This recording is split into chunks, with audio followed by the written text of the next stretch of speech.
ஏசாயா தீர்க்க தரிசன புஸ்தகம் 51வது அதிகாரம் அதனுடைய 22வது வசனத்தை வாசிக்கிறேன். ஏசாயா 51:22 எல்லாரும் எடுத்துக்கொண்டீர்களா?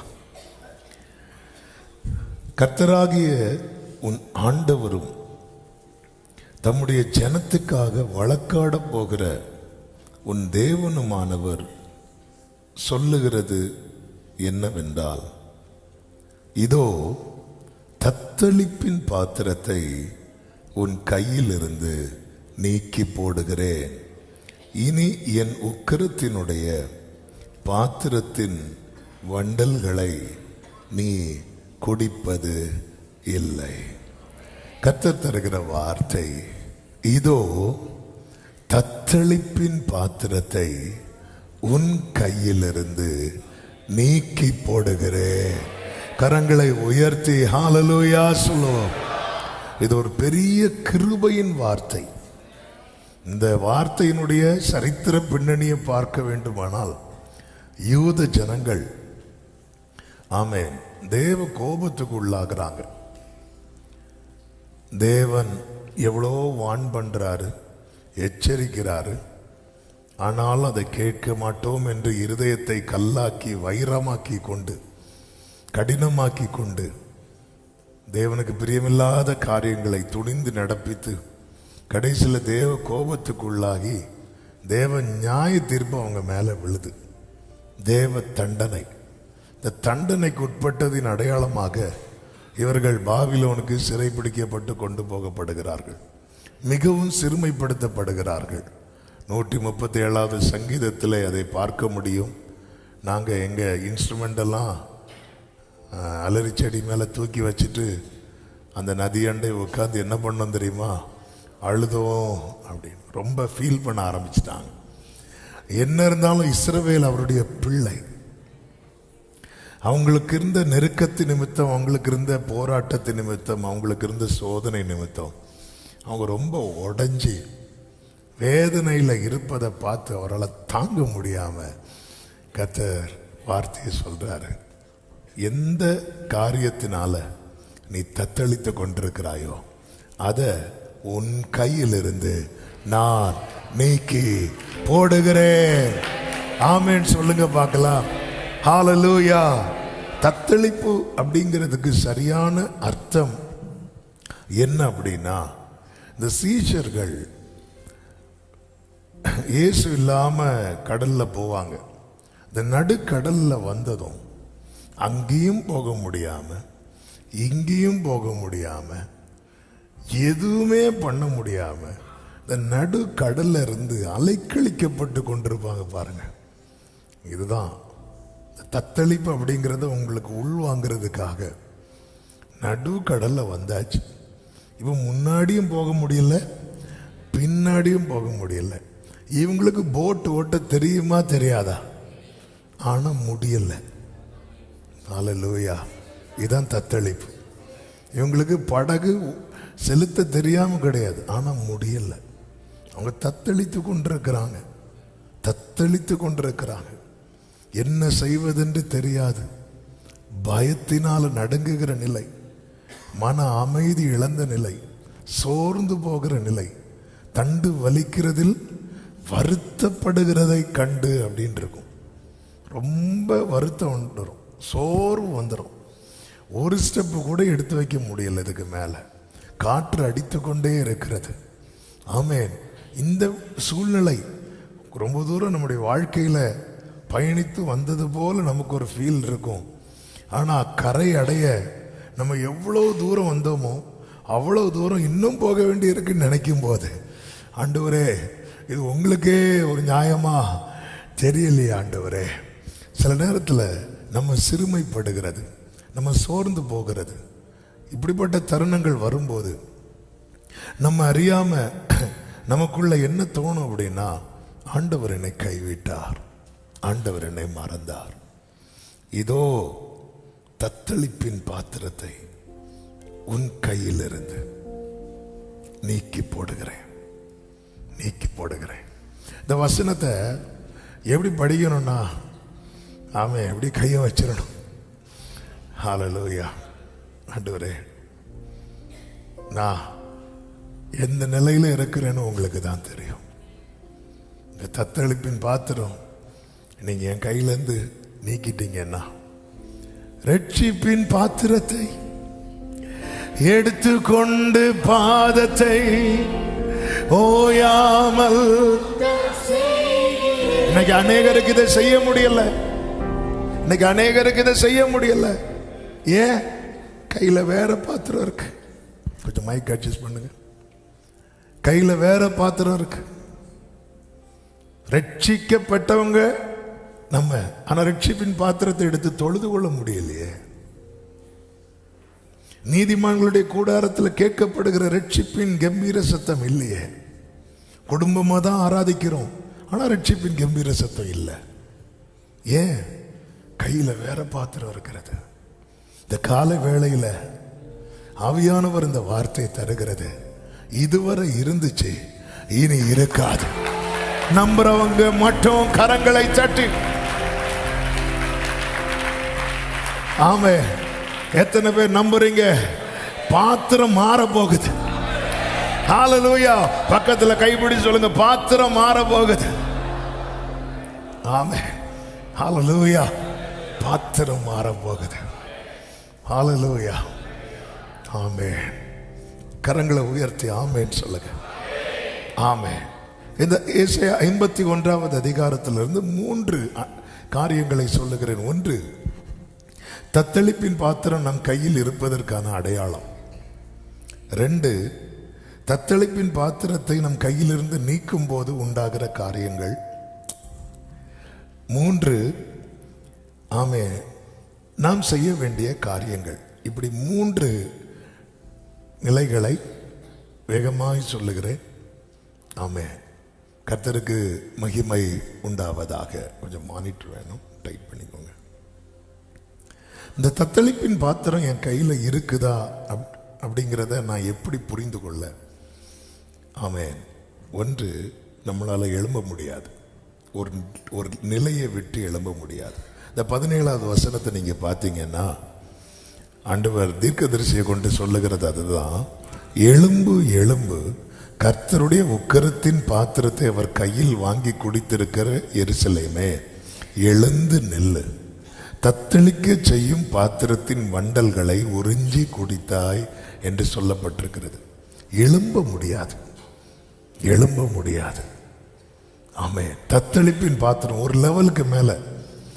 ஆமே. நம்முடைய வாழ்க்கையை திரும்பி பார்க்கணும். என் கையில் இந்த தத்தளிப்பின் பாத்திரம் இருக்கிறதா? நல்ல மலையாளத்தில் சொல்லுவாங்க, பச்சை பிடிச்சி இப்போதான் வந்துச்சு அப்படிம்பாங்க. பச்சை பிடிச்சுன்னா என்ன தெரியுமா?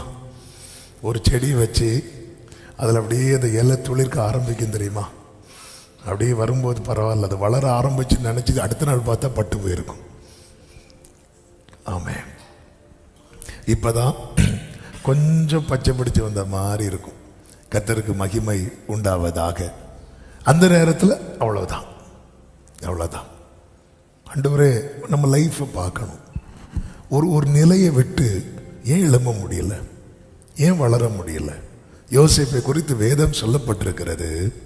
யோசேப்பு கனி தரும் செடி, அதன் கொடிகள் சுவர் மேல் படர். ஆனால் நமக்கு முன்னாடி ஒரு சுவர் இருந்தால் அதுதான் நம்ம டெட் எண்டாக இருக்கும். அதுக்கு மேலே முடிஞ்சு. யாராவது ஒரு சுவரை கட்டிட்டாங்கன்னா நம்ம கதை முடிஞ்சு, எல்லாம் முடிஞ்சு, அவ்வளோதான்.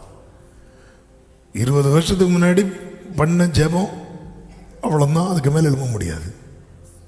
அதே சங்கீத பகுதி தான், அதுக்கு மேலே முடியாது. ஏன்னா அடுத்த லெவல் போகலான்னா யாராவது வந்து சுவரை கட்டிடுவாங்க. சுவரை கட்டினாலே முடிஞ்சு. சுவரை கட்டிட்டான், சுவர்ன்னு சொன்னாலே முடிஞ்சு. லைஃப்பில் எழும்ப முடியல. இந்த 1ஆம் தேதி காலை வேளையில் இதை வந்து ஒரு செய்தியாக கேட்கறதுக்கு மேலே ஆண்டவர் என்னை எழும்ப வைக்கிறதற்காக, இந்த நிலையிலிருந்து அடுத்த நிலைக்கு நான் எழும்ப வேண்டும் என்பதற்காக கர்த்தர் என்னோடு கூட பேசி கொண்டிருக்கிறார். தத்தளிப்பின் பாத்திரம், நீங்க விசுவாசத்தோடு அதை பாருங்கள். உங்க கையில் இருந்த தத்தளிப்பின் பாத்திரத்தை அவர் நீக்கிட்டார்னா ஹல்லேலூயா எழும்ப முடியும். என்னை எழும்ப பண்ணும். ஆமே, நான் எழும்புவேன். எழும்ப பண்ணுகிற கர்த்தர், எழும்ப பண்ணுகிற கர்த்தர். ஆமென். தத்தளிப்பின் பாத்திரம் கையில் இருந்தா எழும்ப முடியாது. அன்னாள் கையில் ஒரு தத்தளிப்பின் பாத்திரம் இருந்தது. அவள் விசனப்படும்படிக்கு பெனினாள் அவளை பேசிட்டே இருப்பா. அதாவது எல்கானாவின் சிநேகம் இருந்த பிறகும் இந்த தத்தளிப்பின் பாத்திரம் அவள் கையில் இருந்ததுனால அவளால் சிநேகத்தை அனுபவிக்க முடியல. எல்கானா கொடுத்த நன்மையை அனுபவிக்க முடியல. அவள் சாப்பிடாமல் அழுது கொண்டிருப்பாள் என்று பைபிள் இருக்கு. எல்கானா நிறைய வெரைட்டியாக வாங்கி போடுவார். தத்தளிப்பின் பாத்திரம், அதாவது தத்தளிப்பின் பாத்திரத்தை சுமக்கிறவனுக்கு சாப்பாடு வாங்கி கொடுத்து திருப்திப்படுத்த முடியாது. ஹல்லேலூயா. நான் உனக்கு ஏதாவது செய்யலையா, இதை செய்யலையா, எனக்கு நிறைய குடும்பத்தில் தான் அது பண்ணலையா, உனக்கு நான் என்ன பண்ணலை அப்படின்னு கேட்பாங்க. ஒன்றும் இல்லை, கையில் என்ன இருக்குது தெரியுமா? தத்தளிப்பின் பாத்திரம் இருக்கிறது. அதை வச்சிட்டு இருக்கும்போது அது நீங்கிறது வர அவள் புரிந்து கொண்டாள், இது நீக்குகிறவர் ஒரே ஒருவர். சமூகத்தில் ஓடி போய் அழுதா. வேதம் என்ன சொல்லுகிறது தெரியுமா? அதன் பிறகு அவள், அதன் அர்த்தம் என்ன? அந்த பாத்திரத்தை நீக்கிட்டார். எவ்வளோ நாளா இருந்த துக்கம் அவர் நீக்க அப்படி எடுத்ததும் அந்த துக்கம் போயிட்டு.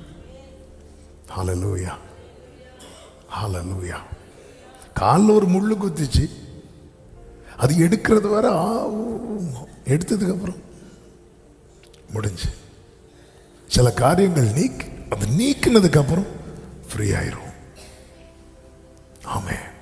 எழும்ப முடியல. லைஃப்ல எவ்வளோ முயற்சிக்கிறோம், காலையிலேருந்து இரவு வரை பிரயாசப்படுகிறோம், தூக்கத்தை விடுறோம், சாப்பாடை விடுறோம், என்னெல்லாமோ பண்ணி பார்க்குறோம். என் கையில் என்ன பாத்திரம் இருக்கிறது? நான் எழும்ப முடியலையா? ஆண்டவரே, நான் இந்த வார்த்தை எனக்கென்றே விசுவாசிக்கிறேன். நீர் என்னையும் என் குடும்பத்தையும் எழும்ப பண்ண ஆண்டவர் இந்த வார்த்தை எனக்காக அனுப்பி இருக்கிறீர். கர்த்தர் யாக்கோபுக்கு ஒரு வார்த்தை அனுப்பினார், அது இஸ்ரவேல் மேல் இறங்கிட்டு. இந்த தத்தளிப்பின் பாத்திரம் கையில் இருப்பதற்கான அடுத்த அடையாளம் என்ன தெரியுமா? இடைவிடாத பயம். அந்த 51:13 பாருங்கள். ஆமென். இடுக்கண் செய்கிறவன் அழிக்க ஆயத்தமாகிற போது நீ அவனுடைய உக்கிரத்துக்கு நித்தம் இடைவிடாமல் பயப்படுகிறது என்ன? நித்தம் இடைவிடாமல் பயப்படுகிறது என்ன? நைட்டுனா பயம், காலையில் ஒரு பயம். அதாவது அந்த அந்த இருதயத்தில் ஒரு அங்கலாய்ப்பு இருந்துட்டே இருக்கும். ஆமே. அது என்ன ஆயிரும் அப்படின்னா, ஆமே, எனக்கும் புருஷனுக்கு இடையில சண்டை வந்துருமோ, எனக்கும் பெற்றோருக்கு இடையில சண்டை வந்துருமோ, எனக்கும் மாமனார் மாமியாருக்கு இடையில சண்டை வந்துருமோ, எனக்கும் சகோதரனுக்கு இடையில சகோதரிக்கு இடையில சண்டை வந்துருமோ. ஐயோ, சிலர் கூட நல்லா பழகிட்டு இருப்போம், நல்லா பழகிட்டு இருக்கிறோம், நாளைக்கு நமக்குள்ள சண்டை வந்துருமோ. ஒரு பயம் இருந்துட்டே இருக்கும். ஒரு அது தத்தளிப்பு. சத்துருக்கள் சூழ்ந்திருந்த போதும் தாவீது சொல்லுகிறார், நான் சமாதானத்தோட படுத்துக்கொண்டு நித்திரை செய்வேன். ஏன்னா அவன் கையில் என்ன இல்லை தெரியுமா? தத்தளிப்பின் பாத்திரம் இல்லை. ஆமே. நாளை குறித்த பயம், மனுஷர்களை குறித்த பயம், எதிர்காலத்தை குறித்த குழப்பம், ஒரு அமைதியின்மை, ஒரு சமாதானமே இருக்காது மனசுல. நிம்மதி, சமாதானமே இருக்காது. புரிஞ்சுக்கோங்க, கையில பாத்திரம் வேற இருக்கு. ஆமென். ஹல்லேலூயா. ரட்சிக்கப்பட்ட தேவ பிள்ளையே, தத்தளிப்பின் பாத்திரம் உனக்குரிய பாத்திரம் அல்ல. ரட்சிப்பின் பாத்திரமே உனக்குரிய பாத்திரம். ஆமென். மூன்றாவது நீங்க பாத்தீங்கன்னா, பிரச்சனை மேல பிரச்சனை. ஹல்லேலூயா. பிரச்சனை இல்ல, பிரச்சனை மேல இந்த பிரச்சனை வரும். பிரச்சனை இல்லாம யாருக்கு இருக்கு? ஆமென். பிரச்சனை. இப்போ பாருங்க, விருந்துல நல்ல சாப்பாடு இருக்கும், சாப்பாடு தீர்ந்துட்டுன்னா பிரச்சனை. எல்லாமே அப்படிதான். நல்லா இருக்கும், பிரச்சனை இல்லாம யாரும் கிடையாது. ஆனா இந்த பிரச்சனை மேல பிரச்சனை, ஒண்ணு முடிஞ்சா அடுத்து, அடுத்து முடிஞ்சா அடுத்து. ஹல்லேலூயா. கடந்த நாள்ல யாரோ ஒருத்தங்க அவங்க குடும்பத்தில் அடுத்தடுத்து பிரச்சனை, ஒரு வாய்ஸ் நோட் போட்டாங்க. இப்படி நாங்கள் என்னத்தை பண்ணோன்னு தெரியல, அடி மேலே அடி விழுந்துட்டே இருக்கு, பிரச்சனை மேலே பிரச்சனை. சரி, அது நம்மளை ஒரு மந்தமாக்கிரும், நம்மளால் கிரகிக்கவே முடியாது, ஏன் எதனாலன்னே புரியாது. இந்த 51வது அதிகாரம் 19வது வசனம், இவ்விரண்டும் உனக்கு சம்பவித்தது, பாழ்கடிப்பு, சங்காரம், பஞ்சம், பட்டயம் வந்தன, யாரை கொண்டு உனக்கு ஆறுதல் செய்வேன்? அப்போ ஒரு காரியம் தெளிவா இருக்குல்ல. ஏதாவது ஒரு பிரச்சனை 2 பிரச்சனைன்னா நமக்கு சப்போர்ட்டிவா நிக்கிறதுக்கு 2-3 பேர் இருப்பாங்க. ஆனா ஒருத்தனுக்கு பிரச்சனை மேல பிரச்சனை வந்துட்டுன்னு வைங்களேன், யாரை கொண்டு உனக்கு ஆறுதல் செய்ய யாரும் கிடையாது. இப்படி பிரச்சனை மேல பிரச்சனை வந்த அடுத்தடுத்து துக்கமான செய்தியை கேட்ட ஒரு நபர் பைபிள்ல உண்டு. யாரு சொல்லுங்க? கரெக்டா சொன்னீங்க. யாரை கொண்டு ஆறுதல் செய்ய முடியும்? ஆறுதல் சொல்றதுக்கு 4 பேர் வந்தா பாருங்க, அவன் வராம இருந்திருந்தா யோபு இன்னும் கொண்டாடப்பட்டிருப்பார். அவன் யாரை கொண்டு ஆறுதல் செய்வேன்? முடியாது. அப்ப இந்த தத்தளிப்பின் பாத்திரம் நீங்கணும். நான் சொன்ன அன்னாள் வாழ்க்கையாகட்டும், யோபு வாழ்க்கையாகட்டும், எங்க வாழ்க்கையில ஒரு நிலை வந்த போது கர்த்தர் அந்த தத்தளிப்பின் பாத்திரத்தை நீக்கினார். அன்னாள் தேவ சமூகத்தில் போய் அழுதா, யோபு தேவ சமூகத்தில் அமர்ந்திருந்து கர்த்தர் சொன்னதை கேட்டான். ஹல்லேலூயா. 4வது, கை கொடுக்க ஒருவரும் இல்லாத நிலை. 18வது வசனம், அவள் பெற்ற புத்திரர் எல்லாரிலும் அவளை நடத்துவார் ஒருவரும் இல்லை, அவள் வளர்த்த குமாரர் எல்லாரிலும் அவளை கை கொடுத்து அழைப்பார் ஒருவரும் இல்லை. கை கொடுக்க, உதவியா நிற்க. ஹல்லேலூயா. ஆமென். ஒவ்வொன்றும் சொல்லும் போதும் ஆமென், ஒவ்வொரு காரியம் தான் ஞாபகத்துக்கு வருகிறது. ஆமென். சில வாரங்களுக்கு முன்பதாக ஒரு சகோதரன் வேதனையோடு, எல்லா உறவுகளும் இருக்கிறாங்க, அம்மா இருக்கிறாங்க, அப்பா இருக்கிறாங்க, சகோதரிகள் இருக்கிறாங்க, சகோதரன் இருக்கிறாங்க, ஆனா எங்களை மட்டும் தனியாவே வச்சிருக்கிறாங்க. என்னன்னே புரியலன்னு அப்படி சொல்லி ஒரு தம்பி அழுறான். ஆமாம், நான் கஷ்டப்படும் போது எங்களை கை கொடுக்கவோ கை பிடித்து தூக்கவோ. பல நேரத்தில் இப்படிப்பட்ட சூழ்நிலையில் அநேகர் கடந்து போவது உண்டு. இப்படிப்பட்ட நிலைமை வரும்போது நாம் நம்மை சுற்றிலும் இருக்கிறவர்களிடத்தில் இவங்க எனக்கு கை கொடுக்கல, இவங்க கை கொடுக்கல, இப்படி நீ சொல்லுவதை விட்டு விட்டு, அப்பா இந்த பாத்திரத்தை மாத்துங்கப்பா. தாவீது சொல்லுவார் அல்லவா, என் வலது புறத்தை கண்ணோக்கி பாரும், என்னை அறிவார் ஒருவரும் இல்லை. ஆமென். கை கொடுக்க ஒருவரும் இல்லை. 5வது, இந்த தத்தளிப்பின் பாத்திரம் நம்ம கையில் இருக்கிறது நிமித்தம் நம்ம கூட இருக்கிறவங்களுக்கு பிரச்சனை, உடன் இருப்பவர்களுக்கும் பிரச்சனை. 20வது வசனம், உன் குமாரர் மூர்ச்சித்து விழுந்தார்கள், அவர்கள் வலையிலே சிக்குண்ட கலைமானை போல எல்லா வீதிகளின் முனையிலும் கர்த்தருடைய உக்கிரத்தினாலும் உன் தேவனுடைய கண்டிதத்தினாலும் நிறைந்தவர்களாய் கிடக்கிறார்கள். எருசலேமே, உன் கையில் இந்த தத்தளிப்பின் பாத்திரம் இருக்கிறது நிமித்தம் உன் குடும்பத்துக்கு பிரச்சனை, உன் பிள்ளைகளுக்கு பிரச்சனை. ஆமென். ஹல்லேலூயா. யோபுக்கு சோதனை, யோபுவுக்கு பாதிக்கப்பட்டது யாரு தெரியுமா? யோபுவின் குடும்பம். தத்தளிப்பின் பாத்திரம் என் கையில் இருக்கிறது வரைக்கும் என்னை சார்ந்து இருக்கிறவர்களுக்கும் பிரச்சனை, என்னை சுற்றிலும் இருக்கிறவர்களுக்கும் பிரச்சனை. இந்த காலை வேளையில் ஒரு தேவ பிள்ளை இதை புரிந்து கொண்டு, ஆமென், இந்த ஜூன் மாதம் 2026 ஜூன் மாதம் 1ஆம் தேதி காலை நேரத்தில் ஆவியானவர் இந்த சத்தத்தை கேட்க பண்ணுகிறார் என்றால் அவர் ஒரு பெரிய பிரேக் த்ரூ உங்க லைஃப்ல செய்ய விரும்புகிறார். ஹalleluya. நிறைய நிறைய நிறைய நிறைய நிறைய நிறைய நீ அழுதிருக்கிறாய், நிறைய அங்கலாய்த்திருக்கிறாய்.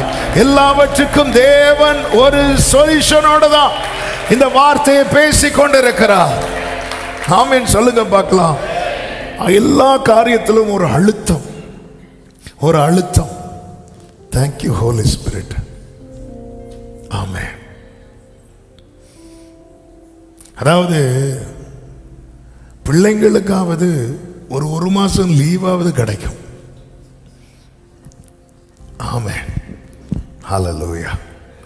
ஒரு லெவல் தாண்டினதுக்கு அப்புறம் லீவா. ஆமென். சில கேட்பாங்க, பஸ் இந்த வாரம் ஃப்ரீயா அப்படின்னா. ஆமென். சில நேரத்தில் நம்முடைய வாழ்க்கை அப்படி போயிட்டே இருக்கும். அதாவது சில நேரத்தில் நம்மளை அறியாமல சோர்வு வந்துடும். ஆமாம், எலியாவுக்காவது ஒரு சூற செடி நம்ம தெருவுக்கு தெருவு நாட்டி வச்சிருப்போம், மரம் வளர்ப்போம். ஆமே ஆமே. ஆண்டவரே, இந்த கையில் இருக்க வேண்டிய பாத்திரம் வேற, ஆனால் ஏதோ பாத்திரம் இருக்கு. ஏன் இந்த பாத்திரம் வந்துச்சு? நீ ரட்சிப்பின் பாத்திரத்தை எடுக்கல, நாம கொஞ்சம் விட்டுட்டல்ல. இந்த ஜனத்தை நான் எனக்கென்று, இவர்கள் என் துதியை, ஆனாலும் யாக்கோபே நீ என்னை நோக்கி கூப்பிடல.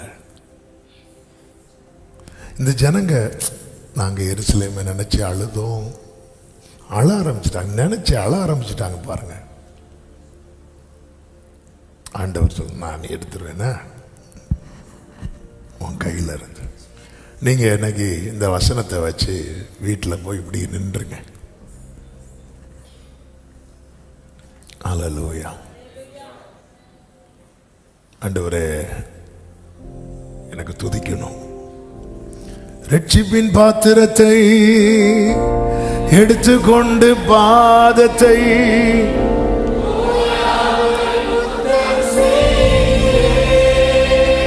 க்ளோரி ரட்சிப்பின்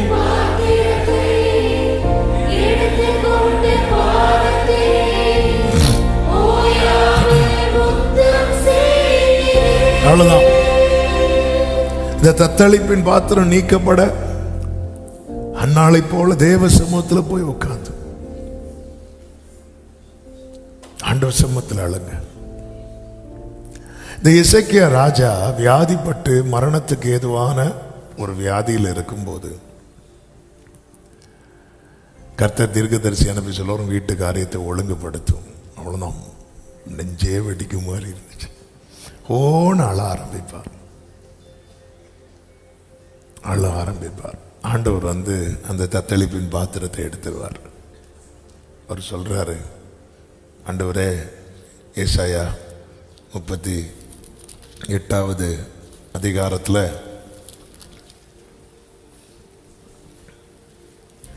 19வது வசனம், நான் இன்று செய்கிறது போல உயிரோடு இருக்கிறவனே உம்மை துதிப்பான்.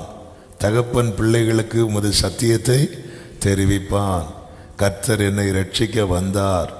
ஆகையால் எங்கள் ஜீவ நாளெல்லாம் கர்த்தருடைய ஆலயத்திலே என் கீத வாத்தியங்களை வாசித்து பாடுவோம் என்று எழுதி வைத்தான்.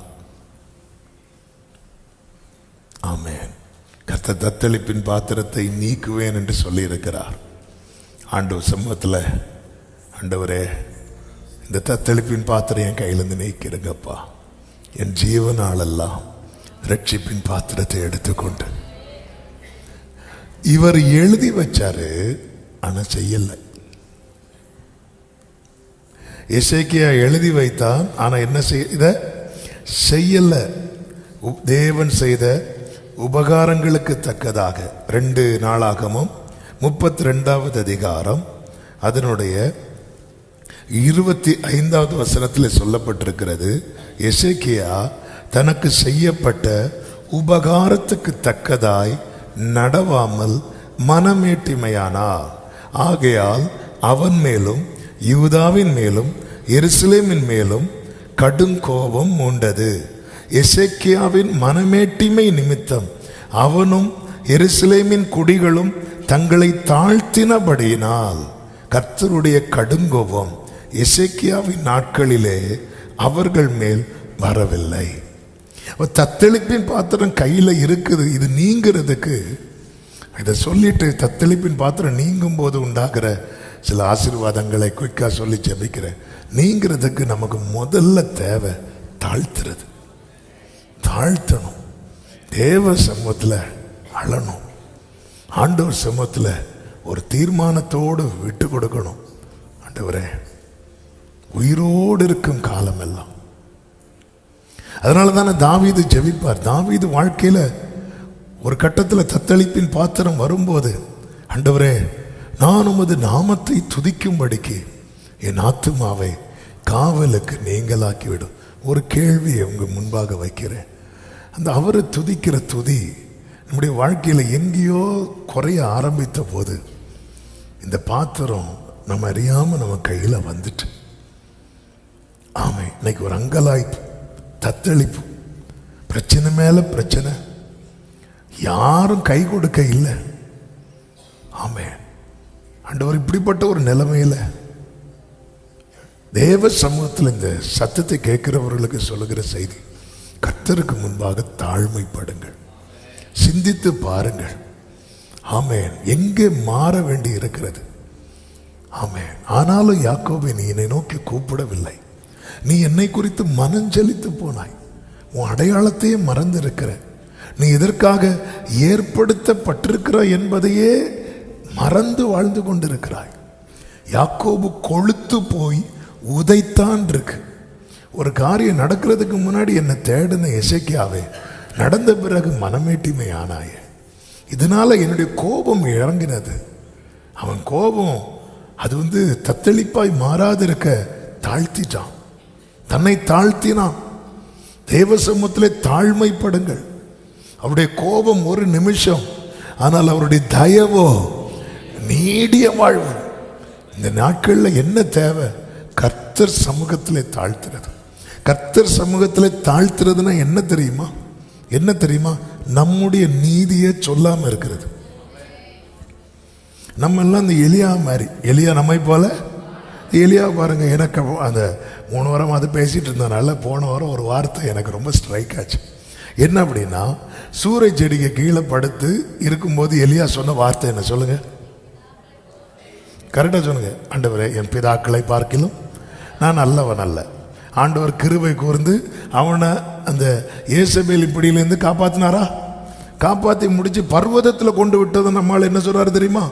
நான் பக்தி வைராக்கியமா இருந்தேன், நான் எப்படி இருந்தேன். நான் இதை சூறை செடி கீழே சொல்லலை. அங்கே பிரச்சனை வேற. அங்கே சொல்றதுக்குள்ள ஏசபேல் கடிச்சிருவான். ஆமே, நம்ம சூரிய செடி கீழே நல்லா இருக்கிறோம். கர்த்தருடைய பருவத்தில் நான் ஜோம் பண்ணி என்னத்தை, நீ என்ன ஜோம் பண்ண? உன் ஜெபத்தை ரெக்கார்ட் பண்ணி காட்டவா? வேண்டாண்டவர்.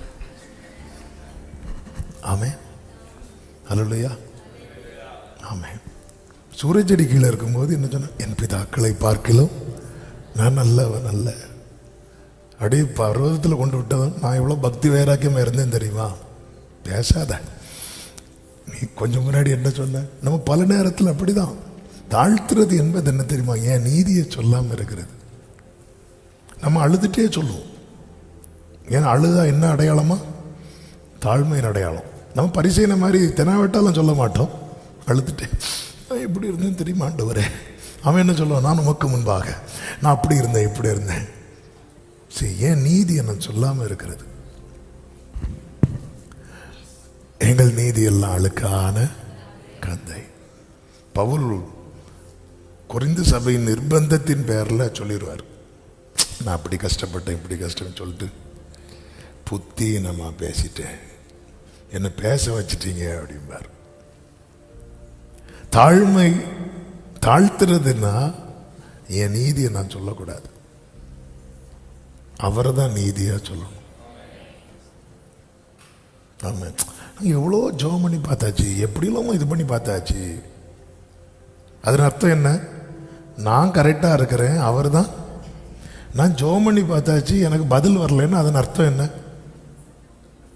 என் ஜபம் கரெக்டாக போயிட்டு என் ஜபத்தை யாருக்கும் தடுக்க முடியல. அவர் பதில தான் சத்துரு என்ன பண்ணிட்டு இருக்கிறான்? தடுத்துட்டு இருக்கிறான். ஆமே இல்லை. தாவீது சொல்லுவார் பாருங்க, ஆண்டவரே என் ஜபத்து நான் கரெக்டாக தான் இல்லை ஆண்டவரே, என்னால் ஒழுங்காக ஜெபம் பண்ண முடியல. எதை வச்சு சொல்றீங்க தாவீது? என் விண்ணப்பம் என் மடியிலே திரும்ப வந்தது. அதன் அர்த்தம் என்ன? போய் ரீச்சே ஆகலையே. தன்னை தாழ்த்துகிறான். தாழ்த்துங்கள். கர்த்தர் தத்தளிப்பின் பாத்திரத்தை உங்க கையிலிருந்து நீக்கி போடுவா. தத்தளிப்பின் பாத்திரம் நீக்கப்படும் போது உண்டாகிற ஆமென் 3 காரியங்களை நான் சொல்லி ஜெபிக்க விரும்புகிறேன். ஒன்று அநேக காரியங்களுக்கு முற்றுப்புள்ளி வைக்கப்படும். தவிப்புக்கு, கண்ணீருக்கு, தண்டனைக்கு, சிறுமைக்கு, நஷ்டத்திற்கு. அந்த 22வது வசனத்தில் அப்படிதான் சொல்லப்பட்டிருக்கிறது. ஆமென். இனி என் உக்கிரத்தினுடைய பாத்திரத்தின் வண்டல்களை நீ குடிப்பது இல்லை. அநேக காரியங்களுக்கு ஆமென். இந்த தத்தளிப்பின் பாத்திரம் நம்முடைய கையிலிருந்து கர்த்தர் நீக்கும் போது ஆமென், இதுவரை சந்தித்து வேதனைப்பட்டு துக்கப்பட்ட அநேக காரியங்களுக்கு எத்தனை பேர் நம்புறீங்க? இந்த ஜூன் மாதத்தில் கர்த்தர் இந்த வார்த்தையை தந்திருக்கிறார் என்றால் அநேக வேதனையான காரியங்களுக்கு கர்த்தர் முற்றுப்புள்ளி வைக்க போகிறார். நம்புறவங்க நல்ல கரங்களை தட்டி. இரண்டாவது தத்தளிப்பின் பாத்திரம் கையிலிருந்து நீக்கப்படும் போது உன் கை உன் விரோதிகள் மேல் உயரும். ஆமென். அதனுடைய 23வது வசனத்தை பாருங்கள். 22 சொல்றார், தத்தளிப்பின் பாத்திரத்தை உன் கையிலிருந்து நீக்கி போடுகிறேன். 23 உன்னை நோக்கி நாங்கள் கடந்து போகும்படிக்கு குனி என்று சொல்லி கடந்து போகிறவர்களுக்கு நீ உன் முதுகை தரையும் வீதியுமாக்கும்படி உன்னை சஞ்சலப்படுத்தினவர்களின் கையில் அதை கொடுப்பேன் என்றார். ஹல்லேலூயா. ஒருத்தன் தத்தளிப்பின், அதான் சங்கீதம் 66 நினைக்கிறேன், அதுல தாவீது சொல்லுவார் அல்லவா, மனுஷரை எங்கள் தலையின் மேல். ஆமே. நம்ம தவறு எங்கே கீழே விழுந்துட்டோன்னு வைங்களேன், மிதின்னு மிதிச்சிருவாங்க. இதான் உலகம். ஒரு சின்ன காரியம் நம்மளை பத்தி ஒரு 4 பேருக்கு தெரிய வந்துட்டு அவ்வளவுதான். கீழே இருந்து ஒருத்தங்க ஏசப்பா அவ்வளவுதான். ஆமென். மிதின்னு போட்டு மிதிச்சிருவாங்க. எவனை தெரியுமா, அவளை தெரியுமா, அப்படி இப்படி மீதி. ஆமென். ஹல்லேலூயா, ஹல்லேலூயா.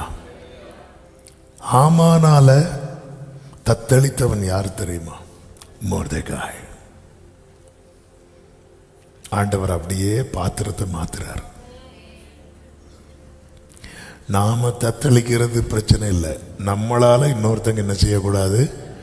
தத்தளிச்சிட்டு இருக்கு. நம்மளால இன்னொருத்தங்க இந்த தத்தளிப்புக்குள்ள இருக்கிறாங்கன்னா பாத்திரம் மாறும்.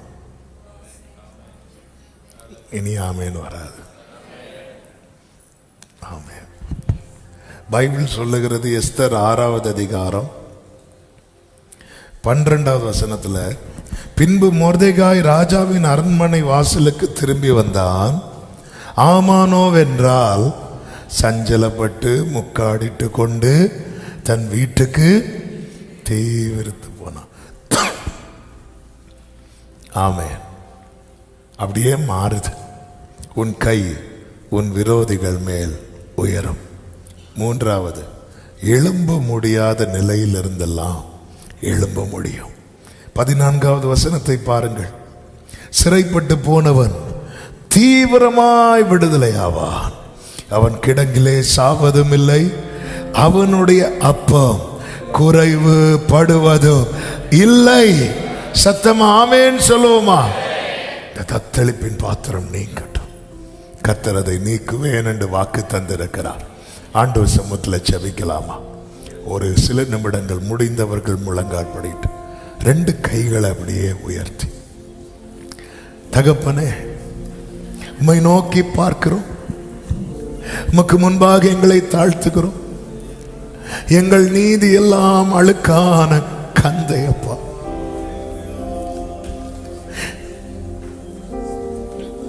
நாங்க எங்க சுயத்தை எங்கேயோ சார்ந்திருக்க ஆரம்பிச்சிட்டோம், பாத்திரம் மாறிட்டு. போதும்பா, இந்த தத்தளிப்பு தாங்க முடியலப்பா.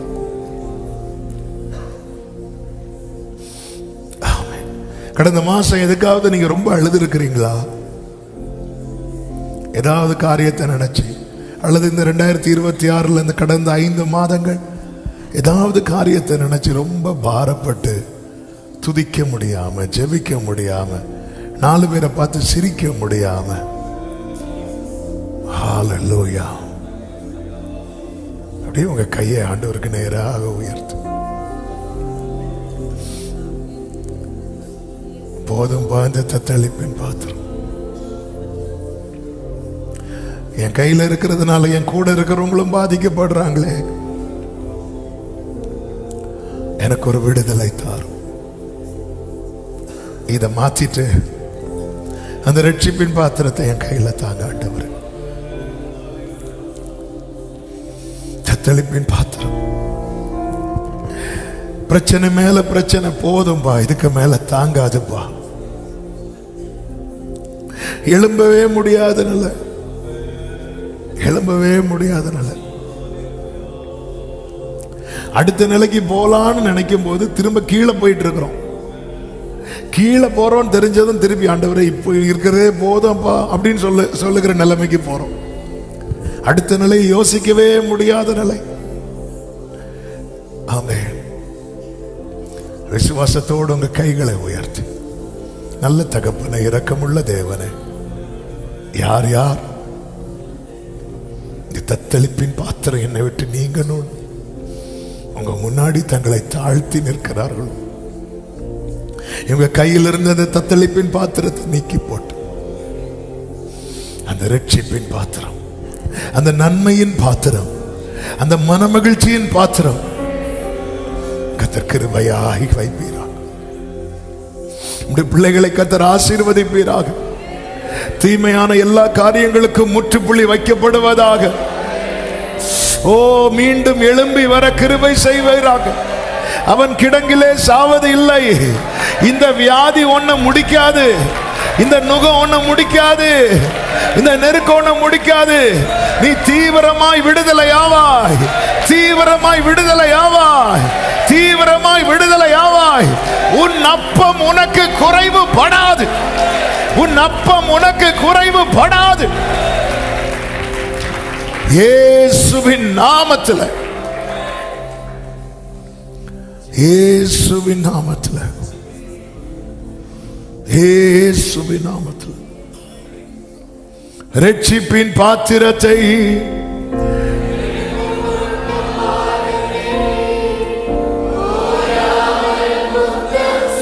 ஜீசஸ், ரட்சிப்பின் பாத்திரத்தை உடகரபல வரபல வரப சந்தரபல வர. மறுபடியும் சொல்லுங்க, ரட்சிப்பின் பாத்திரத்தை, ரட்சிப்பின்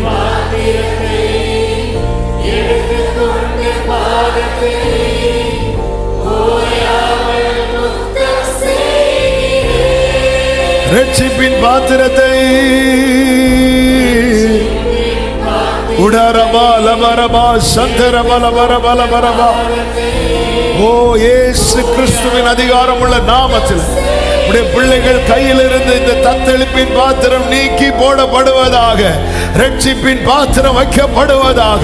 துதியின் சத்தம், துதியின் சத்தம், நீதியையும் துதியையும் முளைக்க பண்ணுவேன் என்றவரே, நீதியும் துதியையும் முளைக்க பண்ணுவேன் என்றவரே, நீதியும் துதியையும் முளைக்க பண்ணுவேன் என்றவரே. இரக்கமாயிரும், இரக்கமாயிரும், இரக்கமாயிரும். ஆமென். இரக்கமாயிரும். தாழ்த்துகிறோம், தாழ்த்துகிறோம். உங்களை நம்பி இருக்கிறோம். நம்பிக்கை தொய்ந்து போன எங்களுக்கு மறுபடி ஒரு நம்பிக்கையை தந்த தயவுக்காக நன்றி. நாங்கள் விசுவாசிக்கிறோம், இந்த தத்தளிப்பின் பாத்திரம் எங்கள் கைகளை விட்டு, எங்கள் குடும்பங்களை விட்டு நீர் நீக்கி போட்டதற்காக ஸ்தோத்திரம். நல்ல கரங்களை தட்டி தேவனுக்கு மகிமை. நன்றி ராஜா, நன்றி தகப்பனே. பரிசுத்த பிதாவே, நல்ல தகப்பனே, நன்றி நிறைந்த இருதயத்தோடு நாங்கள் துதிக்கிறோம், ஸ்தோத்தரிக்கிறோம், மகிமைப்படுத்துகிறோம், வாழ்த்துகிறோம். உங்க கிருபை எவ்வளவு பெரியது. நீர் எங்களை அறிந்திருக்கிறீர். எங்களை அறிந்து, எங்கள் இருதயத்தை அறிந்து வார்த்தைகளை அனுப்புகிறீரப்பா. கோடி ஸ்தோத்திரம். இந்த புதிய மாதத்தை காண செய்த அன்புக்காக நன்றி. உங்க சமூகத்தில் வந்து ஸ்தோத்திரத்தோடு, நன்றி நிறைந்த இருதயத்தோடு இந்த மாதத்தை துவங்க ஆண்டவரே, உம்முடைய தீர்க்க தரிசனமான வார்த்தைகளை கேட்டு பலப்பட நீர் எங்களுக்கு பாராட்டின எல்லா கிருபைகளுக்காக ஸ்தோத்திரம் அப்பா. கர்த்தர் ஒவ்வொருவரையும் ஆசீர்வதிப்பீராக. சமீபத்திலும் தூரத்திலும் இருந்து இந்த சத்தத்தை கேட்ட உள்ளங்கள் உண்டு, நம்பி காத்திருக்கிறாங்க ராஜா. கர்த்தரின் கையில் இருக்கிற தத்தளிப்பின் பாத்திரத்தை நீக்கி போட்டு விட்டார். ரட்சிப்பின் பாத்திரத்தை எடுக்க வச்சிட்டார். Yes Lord, yes Lord. இதுவரை கேட்காத துதியின் சத்தங்கள், ஆடல் பாடல் சத்தங்கள் ஒவ்வொரு கூடாரத்திலும் கேட்பதாக, கேட்பதாக, கேட்பதாக. கர்த்தர் ஆளுகை செய்வீராக. கிருபை உண்டாகட்டும், கிருபை உண்டாகட்டும். இந்த மாதத்தின் ஒவ்வொரு நாளும் பிள்ளைகளுக்கு நன்மையாய், சமாதானமாய், ஆரோக்கியமாய், ஆசீர்வாதமாய் இருக்க கிருபை செய்வீராக. கையின் கிரியைகளை ஆசீர்வதிங்க. புது புது வாசல்கள் திறக்கப்படுவதாக. பரத்திலிருந்து நன்மை கிடைக்கப்படுவதாக. எந்த பலவீனங்களும் ஒருவரையும் மேற்கொள்ளாதபடி காத்துக்கொள்வீராக. போக்கிலும் வரத்திலும் பாதுகாப்பீராக. பிள்ளைங்களுக்கு ஸ்கூல் ஓப்பன் ஆகுதுப்பா, காலேஜ் சில பிள்ளைங்க போகிறாங்க. கர்த்தருடைய கரம் பிள்ளைகளோடு இருப்பதாக. இந்த புதிய கல்வி ஆண்டு பிள்ளைகளுக்கு நன்மையாய், ஆசீர்வாதமாய் இருப்பதாக என்று ஜெபிக்கிறோம். காத்திருக்கிறவர்களுக்கு காத்திருக்கிறதற்கேற்ற பலனை கட்டளையிடுவீராக. கர்த்தாவே, தேசங்களில் யுத்தங்கள் ஓய்வதாக, வாழ்வாதாரங்கள் சீராவதாக, உம்முடைய நாமம் மகிமைப்படுவதாக. சபையில் நடக்கிற எல்லா ஊழியங்களையும் கர்த்தர் ஆசீர்வதிப்பீராக. வெளி ஊழியங்களையும் கர்த்தர் ஆசீர்வதிப்பீராக. கிருபை பெருகட்டும், உம்முடைய நாமத்தை மகிமைப்படுத்தும். இந்த லேண்ட் காரியத்திலும் கர்த்தருடைய அதிசயமான கிரியைகள் விளங்க பண்ணுவீராக. உம்முடைய நாமத்துக்கு மகிமை வர பண்ணுவீராக. ஒவ்வொருவரையும் சமாதானத்தோடு அனுப்பி சாட்சியாய் கொண்டு வரும். ஒவ்வொரு கூடாரங்களிலே ரட்சிப்பின் கம்பீர சத்தம் கேட்க பண்ணும். உம்முடைய நாமத்தை மகிமைப்படுத்தும். எல்லா கன மகிமை துதி ஸ்தோத்திரங்கள் ஒருவருக்கே செலுத்துகிறோம். இரட்சகர் இயேசுவின் நாமத்தில் பிதாவே, ஆமீன். சேர்ந்து சொல்லுவோம். என் ஆத்துமாவே கர்த்தரை ஸ்தோத்திரி, என் முழு உள்ளமே அவருடைய பரிசுத்த நாமத்தை ஸ்தோத்திரி. என் ஆத்துமாவே கர்த்தரை ஸ்தோத்திரி, கர்த்தர் செய்த சகல உபகாரங்களை மறவாதே. ஆமீன்.